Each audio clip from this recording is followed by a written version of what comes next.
Hello. तो आज हम शुरू करने वाले हैं जियोमेट्री का। मैथ्स के अंदर कंपटीशन के अंदर बहुत सारे क्वेश्चन आते हैं, उसके बारे में पढ़ेंगे कि इसके अंदर कौन कौन टॉपिक आने वाला है और वन बाय वन हम सभी टॉपिक के बारे में देखेंगे। सबसे पहले शुरू करते हैं जियोमेट्री। जियोमेट्री दो शब्दों से मिलकर बना होता है, जियो और मैट्रीन। जियो का मतलब होता है भूमि या धरती का, और मैट्रीन का मतलब होता है मापन।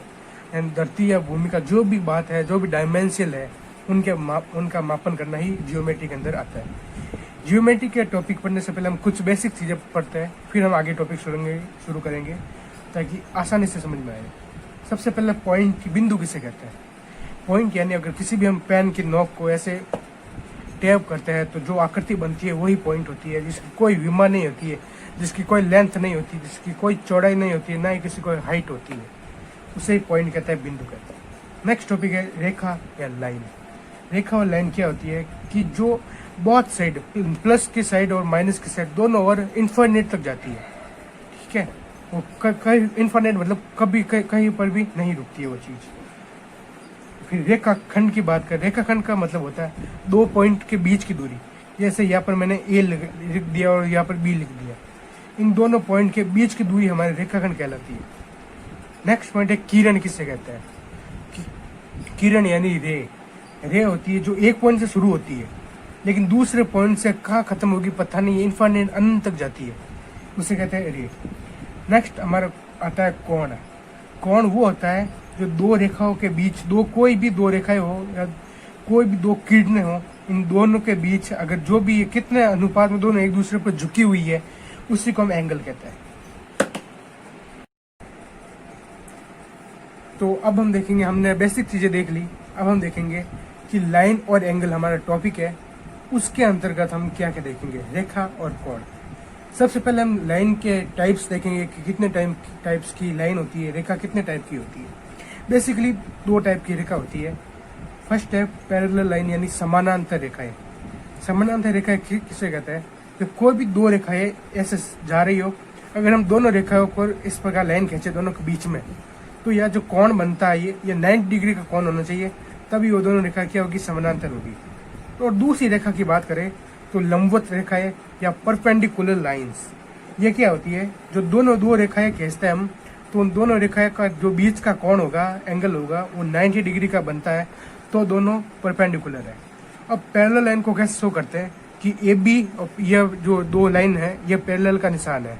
ए बी लाइन और ये सी डी और ये सी डी लाइन दोनों एक दूसरे के पैरेलल है, इसका मतलब हमने निशान बना लिया। इसी प्रकार अगर परपेंडिकुलर की बात करें, परपेंडिकुलर कैसे होगा? जैसे ओ एम है, ओ एम ये हमारी रेखा हो गई, ओ एम ए बी ये वाली हो गई, तो ओ एम ए बी पर लंब है, ये लंब का निशान है, ये ऐसे करके ऐसे, ठीक है, ऐसे करके ऐसे, ये निशान होता है लंब का, परपेंडिकुलर का। ठीक है, तो अब हमने लाइंस के बारे में देख लिया, अब हम एंगल के बारे में देखते हैं। एंगल के टाइप्स कितने प्रकार के एंगल होते हैं, उनके बारे में देखते हैं। कोण कितने प्रकार के होते हैं? तो सबसे पहले हम एक डायग्राम की मदद से समझेंगे।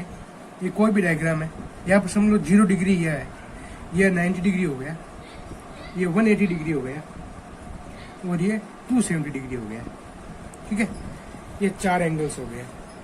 अब ये 0 डिग्री हो गया, ये जो भी ये लाइन है 0 डिग्री है, ये 90 डिग्री है, और जो पूरी सीधी होती है वो 180 डिग्री 180 डिग्री है, और जो ये एंगल बनता है यहाँ पर ये वाला, ये फिर आगे 270 डिग्री, और जो पूरा घूम के बनता है वो 360 डिग्री बनता है। कितना? 360। तो अब हम देखते हैं कि सबसे पहले हमारा कोण आता है न्यून कोण। न्यून कोण किसे कहते हैं? जो थीटा का मान होता है, जो कोण होता है, वो इन दोनों के बीच आना चाहिए। किनके बीच? इन दोनों के बीच। 0 डिग्री और 90 डिग्री के जो बीच वाला कोण होगा ना, जैसे कोई 45 डिग्री है, 30 डिग्री है, 20 डिग्री है, ये सब हमारे किस में आएंगे? न्यून कोण के अंदर आएंगे। फिर नेक्स्ट आता है समकोण, राइट एंगल। राइट एंगल समकोण यानी जो ये 90 डिग्री का कोण होता है वही समकोण होता है, जो सिर्फ जिसका थीटा का मान 90 डिग्री होता है। नेक्स्ट हमारा आता है अधिक कोण। अधिक कोण यानी जो 90 से तो अधिक है लेकिन 180 से कम है। जो 90 से तो अधिक है लेकिन 180 से कम है, इनके बीच आता है थीटा का मान। जैसे 100 डिग्री देख लो, जैसे 120 देख लो, 150, ये जो भी है जो 90 और 180 के बीच में है वो अधिक कोण होते हैं। फिर नेक्स्ट की बात करें सरल कोण। सरल कोण कहते हैं, जो ये पूरा होता है ना 180 डिग्री वाला, यही सरल कोण है। ये पूरा क्या है, सरल कोण है। ये 180 वाला ही सरल कोण, थीटा का मान इसमें 180 डिग्री होता है। नेक्स्ट अगर बात करें हम वृहत कोण की, वृहत कोण किसे कहते हैं, जो ये वाला पूरा होता है ना 180 से लगाकर ये वाला 360 तक, ये पूरा जो नीचे वाला होता है ना, वो वाला वृहत कोण होता है। सबसे बड़ा तो नहीं, लेकिन वो वृहत कोण होता है। और जो सबसे बड़ा कोण अगर बात करें तो फाइनल वाला 360 डिग्री ही होगा।